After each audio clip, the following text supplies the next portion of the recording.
confrontando la inmoralidad sexual. Y dentro de esta serie, confrontando la inmoralidad sexual, en el capítulo 5, ¿no? Puntualmente, hemos dividido este capítulo en 4 puntos, y todos ellos teniendo en el centro como tenor principal pues la exhortación de Pablo a esta iglesia, porque habían y estaban contemplando dentro de ella la comisión de un terrible pecado de índole sexual, pero que había traído como consecuencia aliciente otro terrible pecado, y tal vez aún peor que el primero, que fue pues la actitud de pasividad de esta iglesia frente a este pecado. Así que en el capítulo 5 es básicamente Pablo confrontando ella, ¿no? En ese sentido, reitero, habíamos dividido este capítulo en 4 puntos, que usted los tiene ahí seguramente anotados. El primer punto, ¿cuál era? Descripción, ¿no?, del pecado de inmoralidad. El segundo punto, juicio sobre la conducta de inmoralidad. El tercer punto, sustento doctrinal del juicio emitido. Corrijo, 3 puntos, ¿no? Excelente, 3 puntos. Muy bien, el primer punto ya lo hemos mirado juntos. En el primer punto, que es la descripción de la conducta de inmoralidad, tenemos al apóstol Pablo pues presentando el pecado o los pecados terribles en los que esta iglesia se había sumergido. El primero de ellos era pues un pecado sexual escandaloso, ¿no? ¿Se acuerdan? ¿Cuál era el pecado? Un hombre que estaba viviendo con suma lascivia, estaba viviendo en incesto, ¿no? Terrible pecado, que aún los gentiles miraban pues con terror, ¿no? Era terrible incluso para ellos. Ese era el pecado. Pero Pablo luego ingresa a la confrontación del pecado que surgió del anterior, y es pues la actitud de pasividad que había tenido esta iglesia. En un momento determinado, Pablo dice en el versículo 2, y vosotros estáis envanecidos, es decir, orgullosos. Es decir, que no solo no habían confrontado el pecado, sino que en una expresión pues terrible, ¿no?, de dureza, insensibilidad, habían desarrollado orgullo frente al pecado, orgullosos de no haberlo atendido, orgullosos de creer que no necesitaban informarle a nadie, orgullosos, ¿no?, de considerar que no importaba, no interesaba, y que no era tan grave, y que ellos eran muy espirituales y amorosos como para estar metiéndose en la confrontación del mismo. Así que no solo no habían hecho nada frente al pecado, sino que habían reaccionado con orgullo. Y esta segunda actitud vemos a lo largo del capítulo 5. Pablo va a confrontar aún más, ¿no?, que el pecado mismo, porque fue terrible. Pero en el versículo 2, Pablo hace algo más, ¿no?, y eso fue lo que miramos las 2 últimas semanas. En el versículo 2, lo que hace el apóstol Pablo de manera pues maravillosa es presentar o adelantar, ¿no?, luego lo va a desarrollar un poco más, lo que debió de hacerse frente al pecado, lo que la iglesia de Corinto debió de hacer, y la reacción que la iglesia de Corinto debió de haber tenido frente a ese pecado. ¿Y cuál fue? Versículo 2 dice, 5:2, no debierais más bien haberos, que dice, lamentado. La primera reacción que ellos debieron de haber tenido frente al pecado es la que todo creyente debe de tener frente al pecado: un lamento.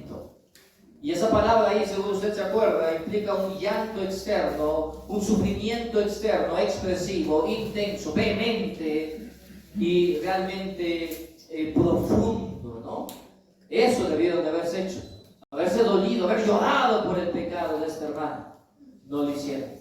Pero hay otra cosa que luego debieron de haber hecho y tampoco hicieron. Versículo 2 dice, no debieran más bien haberos lamentado para que fuese quitado de en medio de vosotros el que cometió tal acción.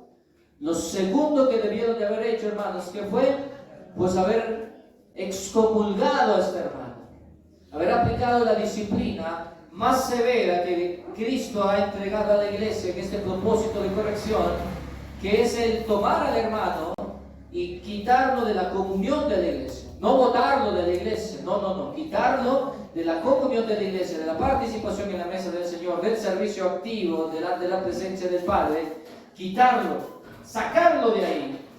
¿Con qué propósito? Con el propósito de que, viéndose privado de la comunión íntima de la iglesia, entendiera que lo que estaba haciendo era grave y que realmente se le estaba quitando, a causa de la gravedad de su pecado, lo más valioso que tiene un creyente, hermanos, que es la comunión con Dios en el seno de la iglesia. Amado hermano, en su trabajo usted puede estar hoy y mañana tal vez ya no. La universidad la va a terminar, el colegio lo va a terminar, y no importa el espacio de institución en el que usted pertenezca, puede hoy estar y mañana ya no. Pero hay una institución, un grueso en comunión, una congregación a la que usted va a pertenecer toda la vida, y no solo en esta vida, sino en lo que viene posterior, por la eternidad. Y esa es la iglesia del Señor, hermanos. De manera que lo que hay entre nosotros como lazo de unidad profundo, íntimo y cercano delante del Señor es nuestro más grande privilegio, hermanos. En estos meses, mes y medio casi, aunque ha sido muy difícil para mi vida, ustedes saben el motivo, realmente estar con ustedes ha sido una de las fortalezas que más aliento ha dado a mi corazón, hermanos. Estar con ustedes, saber que los tengo a ustedes y saber que puedo contar con ustedes es realmente una de mis mayores fuentes de fortaleza al corazón. Cuando se excomulga un hermano, es decirle al hermano: hermano, estás perdiendo lo más precioso que tienes y estás siendo apartado del único lugar donde vale la pena estar en este mundo, que es la iglesia, porque ese es el lugar apartado en el que uno vive la misericordia de Dios, y es una especie de oasis en el desierto la iglesia, hermanos. En medio de un mundo tan corrupto, en medio de un mundo tan malicioso, en medio de un mundo tan obsceno, en medio de un mundo tan violento, la iglesia es un regalo del Señor. Es disfrutar de un pedazo del cielo, hermanos, ¿no? Cada vez que nos reunimos. ¿Se está entendiendo, hermano? Amén. De verdad que excomulgarse de la iglesia no es algo menor. Alguna vez yo escuché, ¿no?, una persona decir: bueno, si me sacan de la iglesia, me sacan de la iglesia, ¿qué voy a hacer? Alguien que ama a Cristo nunca diría eso, hermanos. Porque realmente alguien que ama a Cristo entendería la seriedad de lo que implica ser quitado de la comunión. Así que Pablo sugiere eso en el versículo 2. Vamos a leer versículos 3 y 4, que es lo que vamos a mirar en esta mañana. ¿Lo tiene? ¿Amén? Escribe Pablo así: ciertamente, yo como ausente en cuerpo, pero presente en espíritu, ya como presente he juzgado al que tal cosa ha hecho. En el nombre del Señor, de nuestro Señor Jesucristo, reunidos vosotros y mi espíritu con el poder de nuestro Señor Jesucristo. Vamos a orar. Dios Santo, gracias te damos por tu amor, tu bondad, tu misericordia, y porque nos reúnes una vez más como congregación para estudiar tu palabra. Y porque entendemos, Señor, que estudiar tu palabra será siempre nuestro más grande deleite y nuestro más sublime privilegio, Señor. De manera que te rogamos que ahora, Señor, tú nos hables a nuestro corazón, hables a nuestra mente por medio de ella. En tu nombre damos, Jesucristo. Amén. Amén. Hermanos, mire un poquito de que estás acostado, porque algunos ya estaban tambaleando, hermanos, que tambalee todo menos su fe. ¿Está ahí? ¿Amén? ¿Estamos despiertos? ¿Seguros?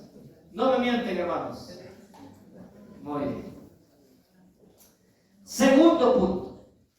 Cerramos el primer punto, descripción de la conducta de inmoralidad, e ingresamos al punto 2, juicio sobre la conducta de inmoralidad.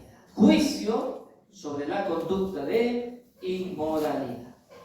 Pablo continúa y dice, versículo 3, ciertamente yo, como ausente en cuerpo, pero presente en espíritu, ya como presente he juzgado al que tal cosa ha hecho.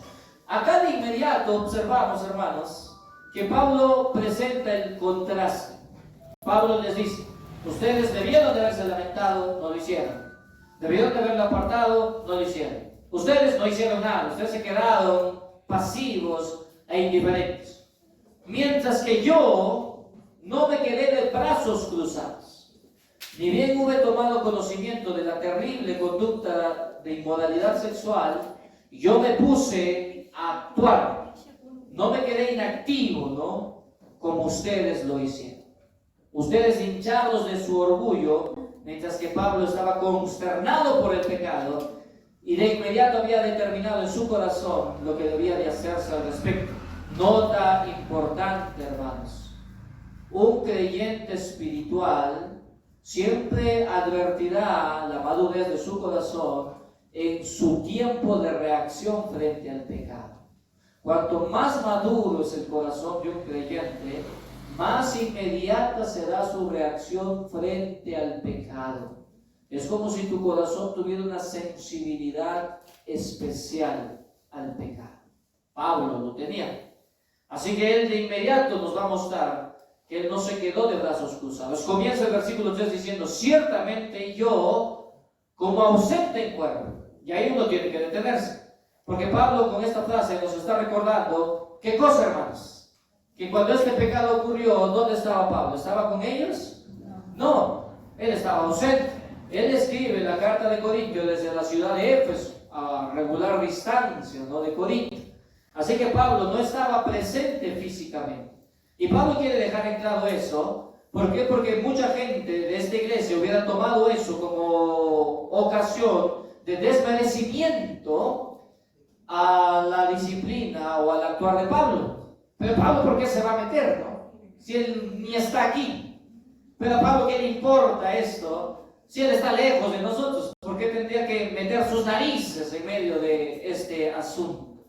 Así que Pablo sí, tiene que reconocer, él está lejos, él no está con ellos, él está en otro lugar. Pero miren lo que agrega a continuación, versículo 3 dice: ciertamente yo, como ausente en cuerpo, ¿pero qué dice? Pero presente en espíritu. Yo físicamente no estoy con ustedes, pero espiritualmente sí estoy con ustedes. ¿Se puede estar cerca de alguien espiritualmente, hermanos? ¿Sí o no? Claro. ¿Cuál es el requisito? ¿Cuáles son los requisitos? ¿Cómo estamos cerca espiritualmente? Para empezar, estar en un mismo espíritu, hermanos, que es el tener a Cristo en el corazón, ser creyentes. Y en segundo lugar, vemos en cómo Pablo utiliza el término, y en otros varios ejemplos en las cartas, de que estar cerca de alguien en el espíritu es tener presente en su corazón a esa persona, pero sobre todo es constantemente orar por esa persona.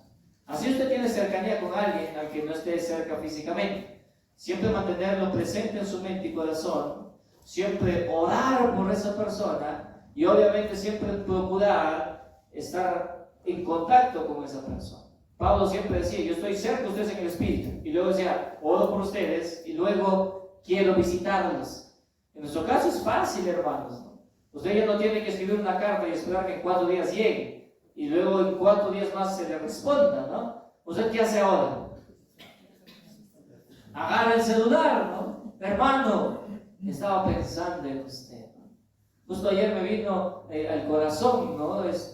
Saber cómo está Aide, porque Aidecita no está con nosotros, ¿no? Acá en la ciudad. Así que le envié un audio, ¿no? Para saber cómo estaba ella, cómo estaba su hermana. Y ella me respondió, ¿no?, muy alegremente, ¿no? Y realmente en ese instante, ¡ta!, nuestros espíritus se juntaron, hermanos. Eso es un regalo, hermanos, ¿no? A veces se me olvida, me es imposible, hermanos, llamarlos a todos, acordarme del cumpleaños de todos. Ya es cada vez más difícil, hermanos. A veces cuando estamos enfermos también, ¿no? A veces nos enfermamos en mancha, hermanos, ¿no? Y ni sabemos cómo está tal o cual hermano. Pero es fácil ahora estar cercanos en el espíritu, hermanos. Llame a su hermano, ore por su hermano, piense en su hermano. Si usted hace eso, aunque esté lejos físicamente, ¿qué ocurrirá? Estará cerca en el corazón. Amén, hermanos. Amén. Muy bien. Pablo entonces les dice: yo no estoy lejos de ustedes, físicamente tal vez, ¿no?, pero mi espíritu está cercano a ustedes. Pablo tiene que ser claro en eso, porque Pablo luego va a hacer ¿qué? Va a juzgar la conducta y va a entregar un veredicto. Así que no podría ser Pablo mirado como un extraño que estaba metiéndose en algo que no le importa, sino como un hombre que realmente estaba en medio de ellos, en lo profundo de su corazón. Detalle primero. Segundo aspecto importante es entender que Pablo va a apelar en esta disciplina, y esto se va a entender en el tenor mismo de la carta. Pablo va a apelar también a algo especial que él tenía y que, reitero, le permitía poder desde lejos juzgar lo que pasaba en esta iglesia. Y va a apelar a qué, hermanos? A su autoridad apostólica. No perdamos de vista eso. Pablo no era un pastor convencional, hermanos. Él era un apóstol, un oficio especial, particular, singular, que le dotaba a él de una, reitero, autoridad sumamente diferenciada. Miren cómo Pablo escribe esto. Avance hasta el capítulo 14, versículo 37. Avance del capítulo 14, versículo 37. ¿Lo tiene? Amén. Acá está. Josué es el más veloz de todos. Dice así, miren lo que dice aquí. Si alguno se cree profeta o espiritual, miren lo que está haciendo Pablo, ¿no? O sea, si alguno se cree un hombre realmente crecido en la vida en Cristo, profeta, maduro espiritualmente, ¿qué dice? Reconozca que lo que os escribo son mandamientos del Señor. ¿Qué está diciendo Pablo? Tú eres espiritual, amén. Pero tú tienes que reconocer que lo que yo digo, yo escribo, es, wow, no es sugerencia, no es opinión, es mandamiento del Señor. ¿De qué Pablo está hablando aquí? Pues de una autoridad particular, que era la autoridad que tenían los apóstoles, que le permitía a él disciplinar algo en una iglesia, estando lejos incluso de ella. ¿Se entiende, hermanos? Amén. Nota aparte, hermanos, tenemos que mencionar, ¿esa autoridad seguirá existiendo, hermanos? ¿Esa autoridad especial apostólica seguirá existiendo? ¿Habrá alguien que pueda decir, hermano Vladimir, lo que yo te escribo es mandamiento del Señor, pobre que no hagas? ¿Podrá ser alguien eso, hermanos? Hermano Jacob, te he enviado un mensaje y quiero que hagas al pie de la letra, es mandamiento del Señor. No podemos hacer eso, salvo que lo que esté escrito ahí sea la Biblia, hermanos. Si no, no. ¿Por qué? Porque el oficio de apóstol es un oficio que ya ha cesado. Ya ha cesado. Es decir, que ya no hay apóstoles, hermanos. Amén. Ahora hay todo un movimiento, ¿no?, neoapostólico, de gente que asegura ser apóstol, buscando en este aseguramiento decir que tiene más autoridad que los pastores, que cualquier otro líder en la iglesia, ¿no? Eso no es bíblico, hermanos. El ministerio apostólico terminó con el último de los apóstoles. ¿Quién fue el último? El abortivo. Pablo, ¿no? Con él terminó. ¿Amén, hermanos? ¿Hay alguien que se cree apóstol aquí, hermanos? No. Gracias a Dios. Ese es otro tema. Vamos a continuar el versículo 3. El oficio apostólico. Y Pablo continúa. Ciertamente yo como ausente en cuerpo, pero presente en espíritu, que dice, ya como presente, he juzgado al que tal cosa ha hecho. Es interesante cómo la gramática de esta expresión en el idioma original, en el griego, deja muy en claro, da a entender de manera muy clara, que Pablo tuvo inmediatez. Es decir, que Pablo se enteró del pecado y Pablo de inmediato puso manos en el asunto, en el pecado, y Pablo de inmediato no divagó, no vaciló ni un segundo, ni un instante en establecer el veredicto frente a este pecado. Eso es un hombre maduro espiritualmente, hermanos. No maquilla el pecado, no disimula el pecado, sino que lo confronta y luego establece, cuando este es realmente grave y escandaloso, establece la disciplina que debe de ser actuada. Pablo hizo eso. Entendió, comprendió, apreció lo terrible del pecado y de inmediato estableció la disciplina. Amén, hermanos. Muy bien. Y aquí quiero hacer algo. Ya hemos mirado en el versículo 2, y por eso no quiero redundar en eso, en lo que implicó la disciplina. porque ya ha adelantado Pablo lo que va a decir ahora, ¿no? Que se tenía que hacer con ese hombre. De manera que lo que vamos a hacer ahora es ya no hablar de la forma de la disciplina, sino de la disciplina como doctrina bíblica. Es decir, que quiero que miremos unos momentos cómo es que debe de entenderse la disciplina a la luz de la Escritura. ¿Qué es lo que la Biblia nos dice de la disciplina? Así que quiero, por favor, tomarme los siguientes minutos para hablar un poco de ella. ¿Qué es la disciplina? ¿Qué entender por una disciplina a la luz de la palabra? Bueno, para empezar, tenemos que acercarnos al término que se emplea aquí. La palabra disciplina es, por excelencia, en el Nuevo Testamento, la traducción del término paideuo. P-A-I-D-E-U-O. D-E-U-O. Paideuo.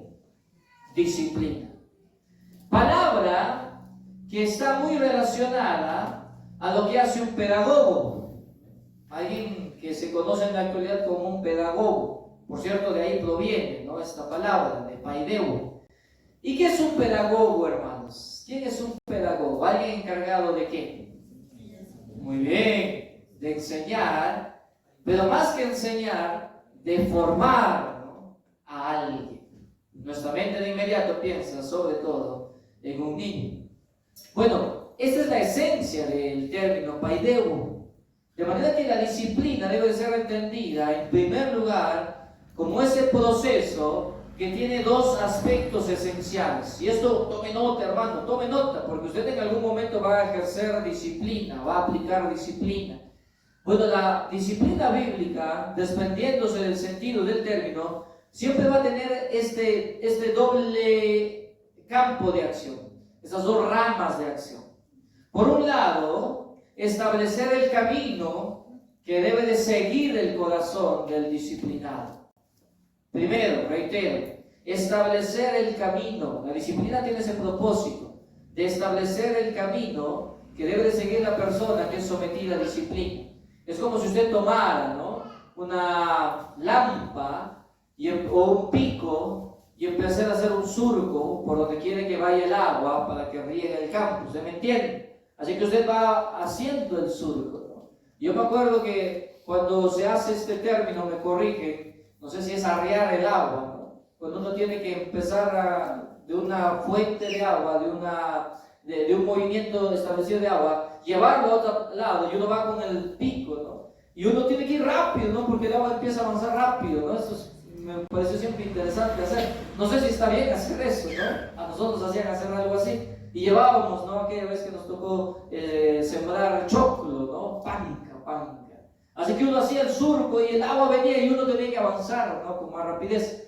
Bueno, ese es el primer aspecto de la disciplina: trazar, establecer el camino que debe de seguir el corazón de aquel que está siendo sometido a disciplina. Ese es el primero. Y el segundo propósito, el segundo brazo de acción de la disciplina bíblica, por supuesto, es ese enderezar o restaurar cuando el disciplinado quiere salirse del camino. O sea, a veces nos va a tocar también hacer eso.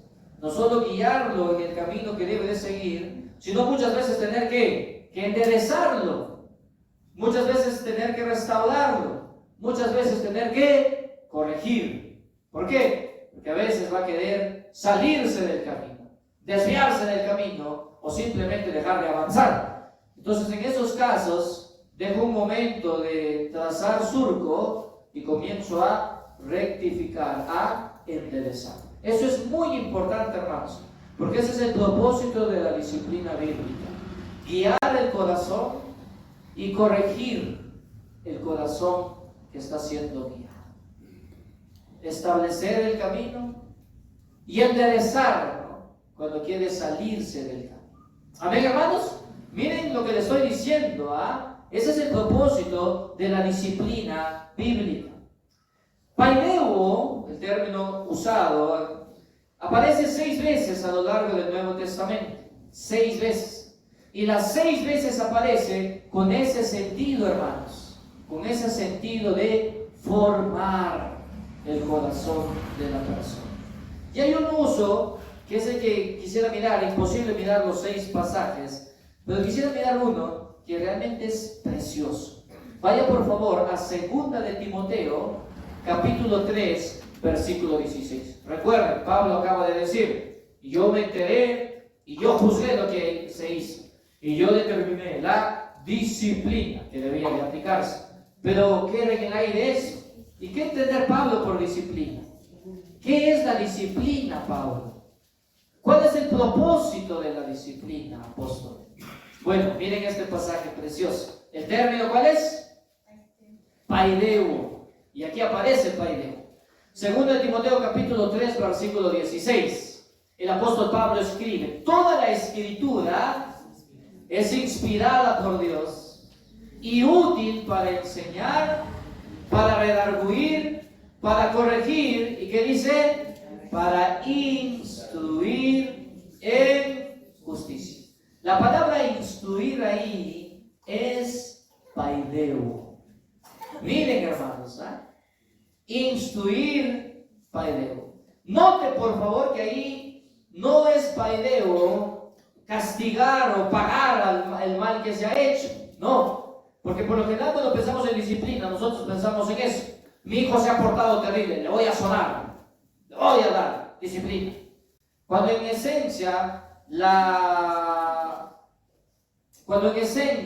meta de la disciplina no es esa, hermanos. La disciplina siempre debe de tener un carácter formativo. Por eso es que aquí se traduce como instruir.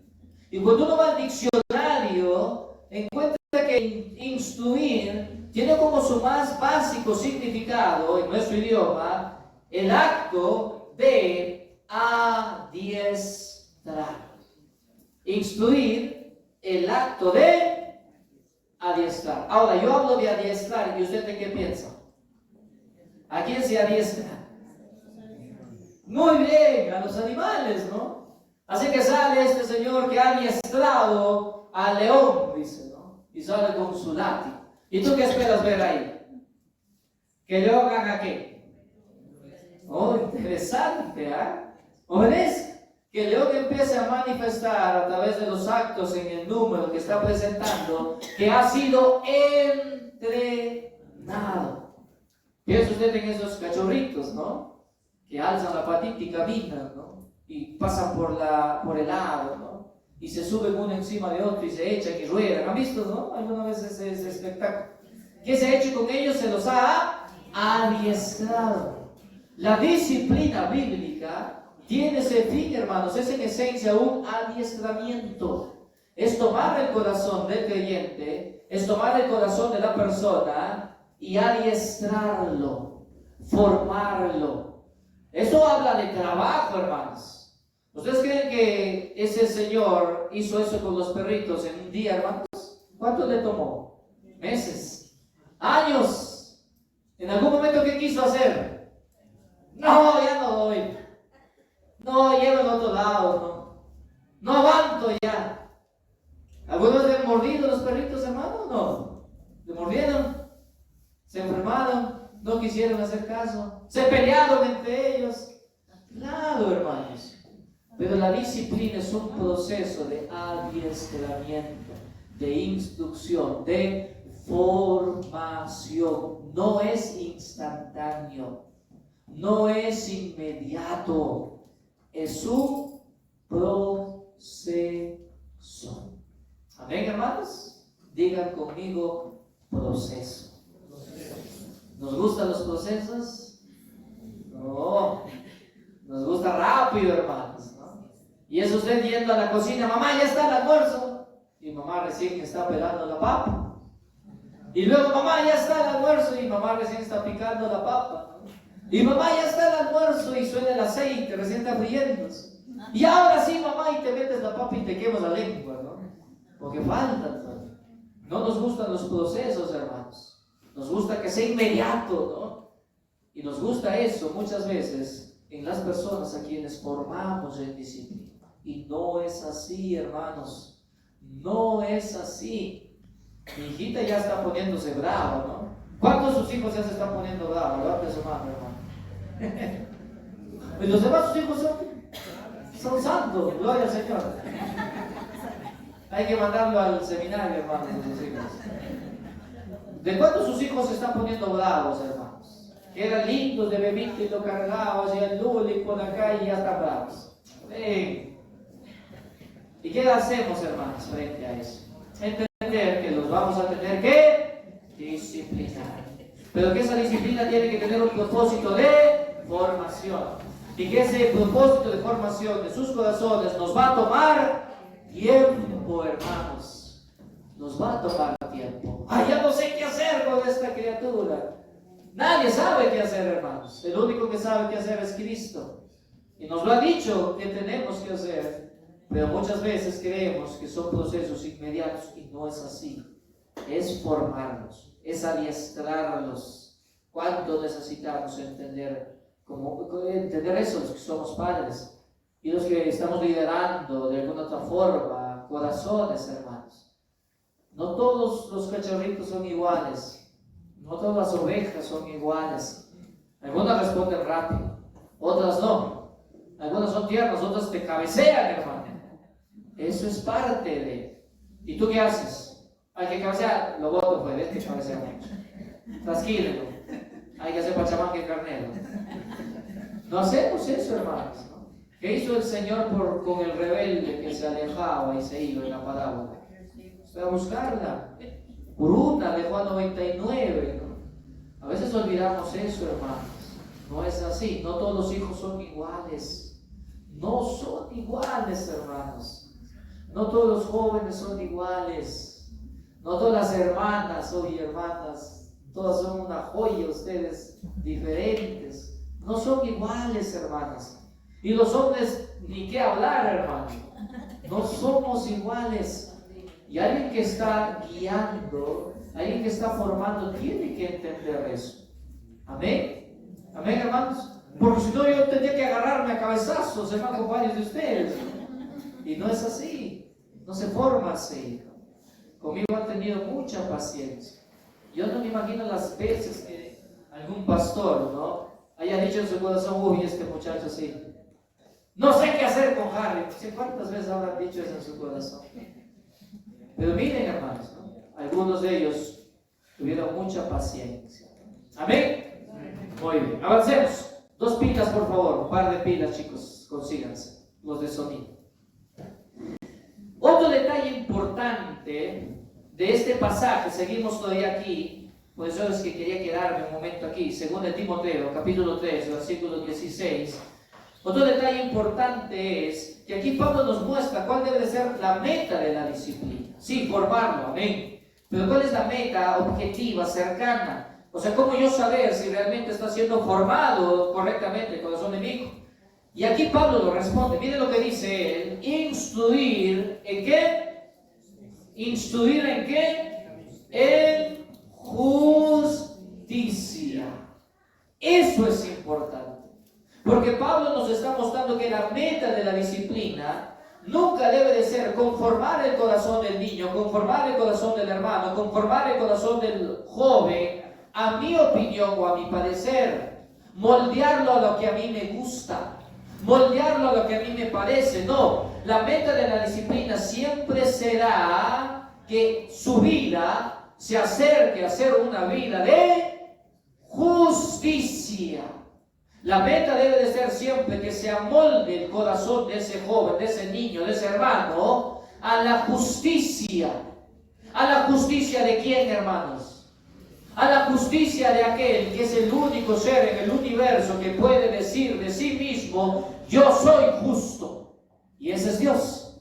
De manera que la meta de la disciplina siempre debe de ser buscar que el corazón del hijo, del niño, del hombre, del joven se ajuste, se amoldee a la justicia de Dios. Amén, hermanos. No a mi justicia, ojo con eso. Porque la Biblia deja muy en claro que el hombre tiene una justicia personal, un criterio de lo que es bueno, un criterio de lo que es correcto. ¿Me está entendiendo, hermano? Usted tiene su propia justicia. Crecemos con ello, desarrollamos ello.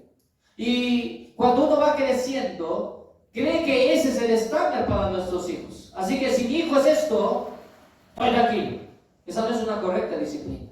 La meta debe de ser que el molde en el que yo coloque a mi hijo sea no mi justicia, sino la justicia de Dios. Y quiero mostrarles algo importante, algo interesante. Vaya a Romanos 10. Esto es importante, hermanos. Entender que la meta de la disciplina es la justicia, que sea moldado la justicia, que sea una vida justa la que él viva, pero no una justicia personal. Porque muchas veces para mí, mi justicia va a ser, bueno, que mi hijo no hable lisuras, no tome, no fume y estudie. Yo con eso estoy tranquilo. Bueno, eso será tu estándar. Pero eso no es el estándar de Dios. Eso no es la justicia, no es el molde de Dios. ¿Me está entendiendo, hermano? ¿No? Amén. Yo me contento con eso, qué bueno. Pero si tu meta es esa, no has entendido lo que es formar el corazón de alguien a quien se ama. Quiero que vaya a Romanos, capítulo 10. Romanos, capítulo 10. Y quiero que mire Romanos, capítulo 10, versículo del 1 en adelante. Romanos, capítulo 10, versículos del 1 en adelante. ¿Lo tienen? ¿Amén? ¿Estamos despiertos, hermanos? Miren, ya, miren lo que está supuesto. Ya se me ha ido, ya se me ha ido. Disciplínenlo, disciplínenlo. Hermanos, vamos a empezar a repartir vasitos con agua, creo, ¿no? Antes de cada culto. ¿Lo tienen? Muy bien. Vamos a hacer un pequeño cambio.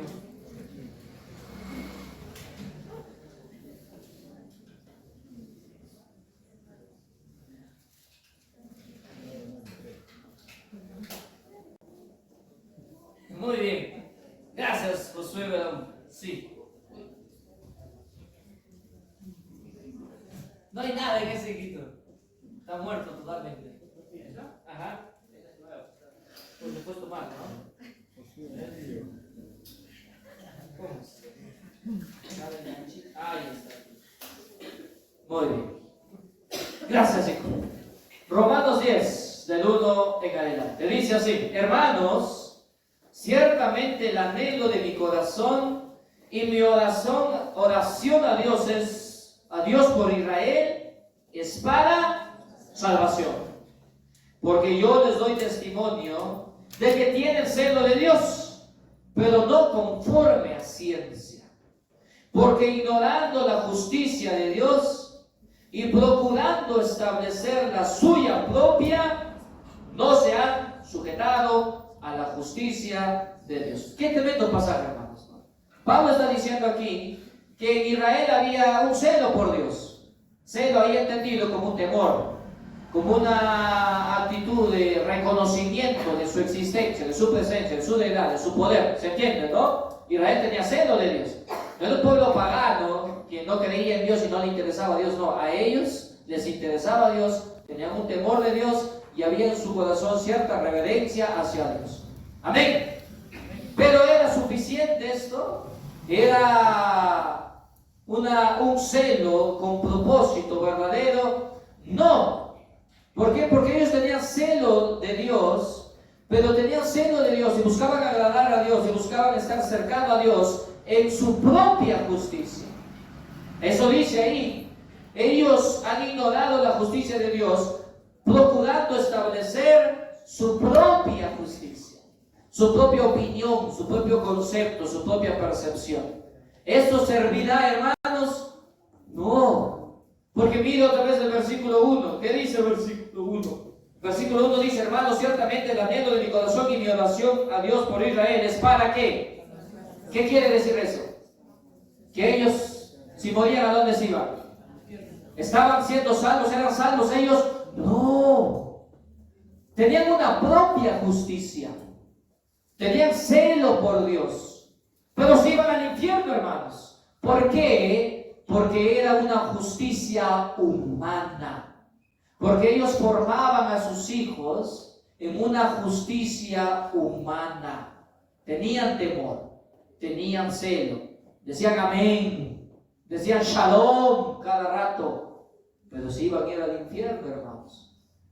Nuevamente, la meta de la disciplina es formar el corazón de mi hijo, de mi hermano, en la justicia de Dios. ¿Por qué? Porque la justicia de Dios es la única que salva. Y porque la justicia de Dios es la única que va a garantizar que mi hijo pueda ser salvado de la condenación. Así que la disciplina que yo aplique tiene siempre que apuntar a que mi hijo se amolde a la justicia de Dios. Amén, hermano. Porque si yo uso otro estándar, en algún momento voy a entrar en conflicto con Dios. En algún momento voy a chocar con el concepto y la mirada de Dios. Y yo le voy a haber dicho a mi hijo muchas cosas en mi opinión, y va a llegar un momento donde nos vamos a dar cuenta que Dios tiene otra opinión. ¿Y qué voy a hacer ahí, hermanos? Ya estoy desacreditado delante de Él. Porque Él va a decir, pero papá, toda la vida hemos hecho eso. Y vas a tener que reconocer que estuviste equivocado, que lo moldeaste en tu molde personal, y que siempre buscaste que tu hijo fuera como tú querías y no como Dios quería. Esa disciplina no sirve, hermano. Si en tu disciplina tú quieres amoldar el corazón de tu hijo a lo que tú quieres, eso no sirve. Debes de amoldarlo. ¿A qué? A lo que Dios quiere, a como Dios quiere que sea un niño, a como Dios quiere que sea un joven, a como Dios quiere que hable un joven, piense un joven, sienta un joven, viva un joven. Esa debe de ser la meta de la disciplina. Amén, hermanos. ¿Y cómo hago eso? ¿A dónde voy? Donde Dios me revela su justicia y me enseña cómo alcanzar a ser justo como Él. ¿Dónde? La Biblia, hermanos. Por eso es que este es el instrumento de disciplina que el hombre tiene y el creyente tiene por excelencia. Amén, hermanos. Amén. Mi hijo está hablando malas palabras. ¿A dónde voy? Aquí, hermanos. Mi hijo está viviendo una sexualidad descontrolada. ¿A dónde voy? Aquí. ¿Qué me dice la Biblia?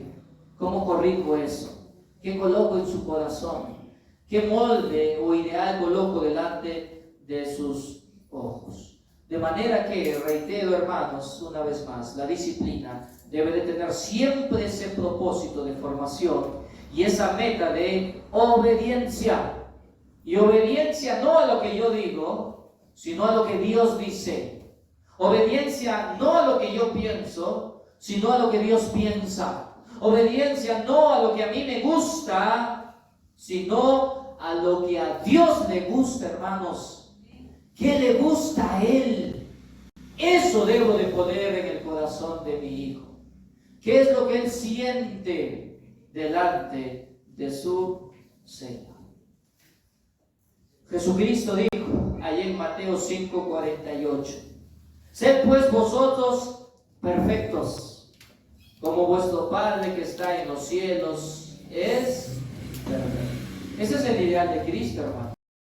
A veces nosotros pensamos, no, Cristo es muy bueno, Jesucristo es bien bonachón, bien paciente, Él me va a pasar por alto.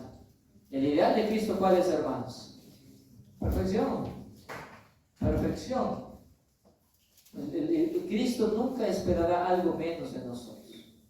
Entiende que es un proceso, amén. Sabe que hay batallas tremendas, por supuesto, hermanos. Pero siempre apunta a eso, a que nuestros corazones alcancen la perfección delante del Señor. Amén, hermanos. ¿Cuál debe ser mi meta entonces con mi hijo? Que alcance, ¿qué, hermanos?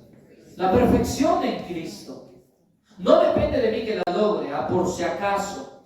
No depende de mí que Él sea salvo, hermanos. No. Depende del Señor. Pero yo le apunto a eso, hermanos. Yo no me conformo con algo menos que sea guiar el corazón de mi hijo a la perfección de Cristo. Así que si yo le tengo que decir 1000 veces, no se habla eso, lo tengo que hacer. Si yo le tengo que decir 1.000.000 de veces, no se mira eso, lo tengo que hacer. Porque el día que yo deje de confrontar sus pecados, deje de señalar, ese día yo le estoy diciendo al Señor, ¿sabes qué, Señor? No me importa tu estándar. Tú pides perfección, bueno, yo no, Señor. Tú pides excelencia, bueno, a mí no me interesa, Señor. Así que yo me conformo con esto. Eso le estamos diciendo al Señor, hermanos. No nos podemos cansar de señalar a nuestros hijos su imperfección. Una vez, 2 veces, 3 veces, 100 veces, 1000 veces, 10,000 veces, hasta el día que ya no pueda hablar, hermanos, hasta ese día. ¿Amén, hermanos? No depende de mí que alcance perfección. Hermano amado, con el dolor de mi alma le tengo que decir que no todos nuestros hijos van a ser salvos. No depende de nosotros, no depende de nosotros. Lo que sí depende es hacer todo lo que esté a mi alcance para que la salvación de Dios abrace su corazón y para que sea formado en los principios del Señor. Esa es mi labor. El estándar es ese, hermanos. No baje el estándar, porque el día que usted baje ese estándar, ese día, ¿qué esperanza habrá para su hijo? ¿Qué esperanza, hermanos? ¿Usted cree que sus amigos en la universidad le van a mostrar su pecado? ¿Usted cree que sus compañeros en el colegio le interesan sus corazones realmente? ¿Qué les interesa, hermanos? ¿Usted cree que a los jefes no creyentes de allá afuera, a los profesores seculares, les interesa el corazón de nuestros hijos? No les interesa, hermanos. No les importa. No les importa. Al único que le importa es a usted, a mí, que los amamos. Amén, hermanos. Amén. Así que no deje de apuntar a eso, el propósito, que sean formados en el estándar de la justicia de Dios. Bueno, avancemos. Hay algunas cosas aquí, espero ya la siguiente semana. Versículo 4. Versículo 4. 1 Corintios 5, 4.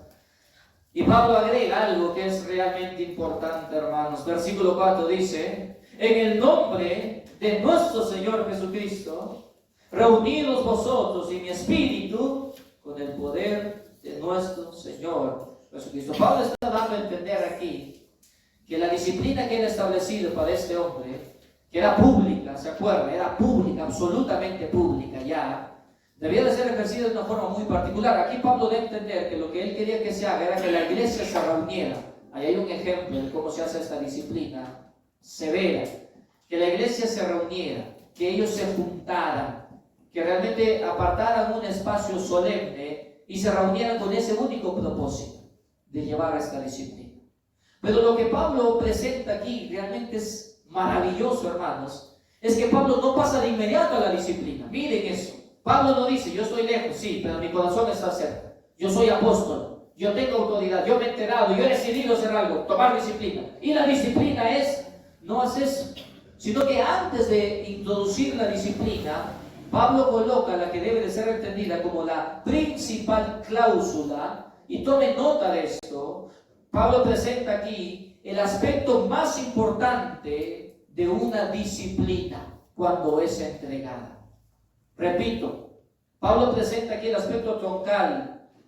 Pablo presenta aquí el cimiento sobre el cual debe reposar toda disciplina cuando es entregada. ¿Y cuál es ese? Pues el entender y el desarrollar la disciplina en el fundamento de Jesucristo.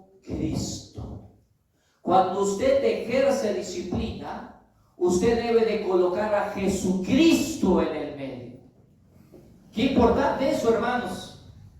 Es colocar y es disciplinar en el nombre de Jesucristo, en la autoridad de Jesucristo. Eso es vital.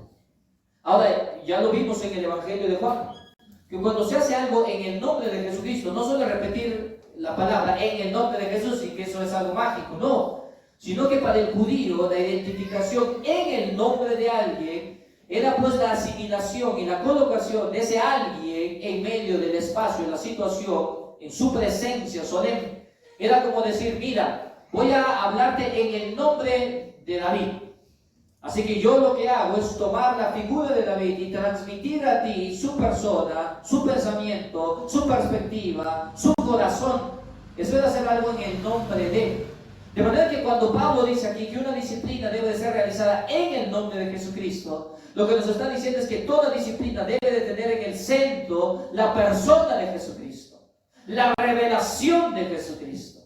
Y eso usted y yo sabemos que ha sido entregada a nosotros por medio de la palabra. Así que lo que nos está diciendo Pablo aquí es que lo que usted discipline tiene que estar aquí, hermano.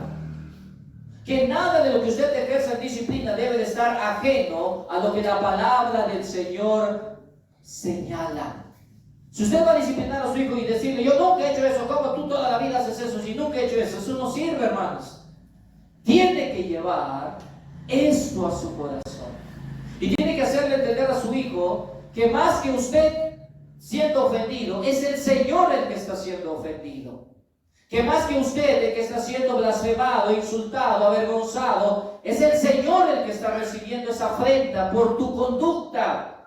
Eso es llevar a Jesucristo en el medio, decirle, hijo amado, tú puedes de mí realmente burlarte y engañarme y mentirme y pensar que no va a pasar nada. Pero lo terrible, hijo, es que cuando tú haces eso conmigo, tú le estás haciendo eso al Señor Jesucristo. Tú te estás burlando de Él. Tú estás pasando por alto su autoridad. Tú estás creyendo que Jesucristo en un momento de locura inspiró ese texto que dice, honra a tu padre. Hijos, obedeced en todo a vuestros padres. Tú estás pensando que eso es un juego, hijo, y no es un juego, porque es a Cristo, es al Señor Jesucristo a quien estás ofendiendo, y es su nombre el que estás insultando. ¿Me está entendiendo, hermano? Amén. Si usted no hace eso y deja la disciplina únicamente en él y usted, en su malestar frente a lo que ha hecho, usted está ejerciendo venganza por lo que su hijo ha hecho y no disciplina de Dios. Amén, hermanos. Amén. Nota aparte es que si yo hago esto, hermanos, si yo lo hago en el nombre del Señor, ¿me voy a descontrolar? Si yo coloco a Cristo en el medio de disciplina, ¿me descontrolaré, hermanos? En el nombre de Jesús te voy a sonar ahora. ¿Haremos eso, hermanos? No. Por eso es importante. Porque cuando yo estoy a punto de castigar, de disciplinar, y yo pienso primero en Jesucristo, yo voy a hacer ¿qué? ¿Cómo lo haría Jesucristo? ¿Cómo lo haría el Señor? ¿Cómo lo hubiera hecho? Sí, el Señor tiró las mesas y volcó las monedas. Sí, obviamente que sí. Pero aún en medio de eso, ¿cómo estuvo su corazón, hermanos? Su corazón estuvo calmado en su propósito de rectificación. No fue Jesús agarrando y metiendo latigazo a todo el mundo y agarrando y odiándolos, no, hermanos. Fue tal vez en una manifestación extrema, no su castigo aquel día, pero en todo momento hubo en su corazón amor, hermanos. Hubo amor. ¿Se descontroló? No. Usted dice, sí se descontroló. No, el Señor hizo lo que tenía que hacer, porque Él entendía que era necesario hacer eso. Así que cuando yo disciplino y coloco a Jesucristo en el centro de la disciplina, yo no voy a perder los papeles, hermanos. Yo no me voy a desmedir en mis palabras, ni llevar a un extremo realmente aterrador mi castigo, sino que el Señor va a estar en el medio. Amén, hermanos. ¿Me está entendiendo, no? De ahí la importancia de que esto esté en el medio, de que entienda mi hijo que a esto es a lo que está atentando y contra esto es que su corazón se está rebelando. Y finalmente Pablo dice en la parte final del versículo 4, con el poder de nuestro Señor. Y eso para mí es lo que más me encantó de este pasaje, hermanos. Porque aquí el Señor, Pablo, ¿qué está diciendo? Que no solo es hacerlo en el nombre del Señor Jesucristo, sino hacerlo en el poder del Señor Jesucristo. ¿Qué quiere decir eso, hermanos? Que a veces yo creo que el dolor de mi correazo es lo que va a corregir su conducta. A veces yo pienso que la dureza de mi castigo es lo que va a producir un cambio en su corazón, y una disciplina ejercida así no es bíblica, hermanos. Una disciplina bíblica reposa en el poder de Dios. Y es usted diciéndole, Señor, tú cambia ese corazón. Yo aplico la disciplina. Yo la ejerzo en tu nombre, pero Señor, yo reconozco que el que va a obrar en ese corazón eres tú, Señor. Que el que va a cambiar ese corazón eres tú, Señor. Yo no puedo hacerlo. Tú sí. Amén. Y miren, vayan a Mateo 18, voy terminando. Wow, hermanos, hay tanto ahí realmente. Pero vamos a Mateo 18. Porque usted sabe, en los versículos anteriores, el Señor Jesucristo ha introducido el proceso de disciplina. ¿Se acuerdan, no? Si tu hermano pecare contra ti, ve y estando tú ya sola.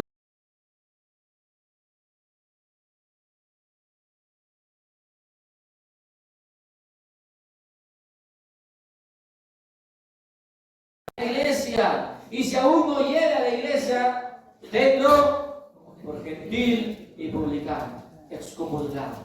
Pero miren lo que dice luego el Señor. Mateo, capítulo 18, versículo 20. ¿Qué dice? Porque donde están 2 o 3 congregados en mi nombre, allí estoy yo. ¿Qué está diciendo el Señor? Si ustedes hacen un proceso de disciplina así, y están congregados, 2 o 3, no interesa, pero en ese sentir, ¿qué dice el Señor? Yo voy a estar ahí en medio. Y es el Señor diciendo, yo voy a obrar ahí. Y mi poder es el que ahí va a ser manifestado. De manera que si yo realizo una disciplina bíblica y respeto la estructura de una disciplina bíblica, el Señor me promete algo, hermanos. El Señor va a estar en medio de eso. ¿Por qué tal vez no está funcionando nuestra disciplina, hermanos? Porque tal vez el Señor no está en el medio de nuestra disciplina. Porque tal vez no está el Señor en medio de nuestra corrección. Y estamos haciéndolo en nuestras fuerzas, hermanos. En nuestros conceptos, en nuestra opinión. Si el Señor está en el medio, si el Señor está conmigo, ¿no? ¿Quién contra mí? Dice su palabra. Y ese corazón rebelde podrá ser domado en el poder del Señor. Pero quiero mirar algo más ahí, y con esto voy terminando. Miren lo que dicen los versículos anteriores al 20, hermanos. Fascinante. Contexto, disciplina. Ahí está hablando de la disciplina. Y luego dice, de cierto os digo, que todo lo que atéis en la tierra será atado en el cielo, y todo lo que desatéis en la tierra será desatado en el cielo. Otra vez os digo que si dos de vosotros se pusiereis de acuerdo en la tierra acerca de cualquier cosa que pidieren, les será hecho por mi Padre que está en los cielos. ¿De qué está hablando ahí? ¿De qué contexto? Ahí no está diciendo más si nos juntamos y pedimos un carro y se nos da un carro. No. ¿De qué está hablando ahí? Disciplina. Y el Señor está diciendo que si dos se ponen de acuerdo en esto, en este actuar, en este obrar, en disciplina de manera santa, y ejercen una disciplina, sea atando, sea estableciendo un castigo, o sea desatando, ¿no? Sea mencionando la restauración de alguien que ha caído en pecado, eso mismo ocurre en el cielo, dice. Es decir, que el Señor avala eso. El Señor se gratifica en eso. Aquí, hermanos, y con esto termino, nos está mostrando Jesucristo, porque pocos son los lugares donde el Señor usa esa ilustración. El Señor nos está mostrando que la iglesia ingresa en un estado de comunión absoluta y cercana con Dios, sobre todo cuando ejerce la disciplina que busca mantener su iglesia en pureza, hermanos. Cuando la iglesia se propone mantener santa los vestidos delante del Señor y ejerce la disciplina, ahí está el Señor, hermanos. Ahí estoy yo en medio de ustedes. No hay cosa, hermanos, donde se desarrolle mayor comunión con nuestro Señor que cuando ejercemos la disciplina buscando mantener en santidad nuestra iglesia. Amén, hermanos. Eso lleva a su hogar, hermano. Que que su hogar estará más unido a Dios cuando usted, buscando santidad, ejerza la disciplina. Parece extraño, hermanos, ¿no? Va a pasar lo contrario, pastor. Se van a molestar, van a renegar, nos vamos a pelear todos. Bueno, eso sí lo haces en tu fuerza y en tu opinión. Pero si tú lo haces en el poder de Jesucristo, el Señor va a estar en medio, hermanos. Y va a estar nuestra familia y nuestra iglesia unida a su corazón. Amén, hermanos. Iglesia que no disciplina, iglesia que se aleja de Dios, hermanos. Familia que no disciplina, familia que se aleja de Dios y se destruye y se destruye. Amén. Amén, hermanos. Amén. Mira al que está a tu costado. Mira, ¿no? Y dile: la disciplina agrada al Señor. Hebreos, que nos dijo la semana pasada, en el momento de la disciplina no nos gusta, ¿no? ¿Quién le gusta, hermanos, el correazo? En ese momento duele, hermanos, y lo tocas a uno, ay, pero cuando pasa, hermanos, te das cuenta, ¿no? Que produce fruto, dice el Señor. Dios Santo, gracias te damos por tu amor, tu bondad, tu misericordia, y por mostrarnos, Señor, que el verdadero amor no pasa por alto la transgresión. Que el verdadero amor, Señor, no es aquel que le dice: bueno, está bien, no te preocupes, no pasa nada, todo está bien, todo está tranquilo, sigue viviendo así como te da la gana. No, Señor, ese no es amor, Dios. Eso más bien es lo que Satanás hace, Señor. Eso es lo que Satanás quiere.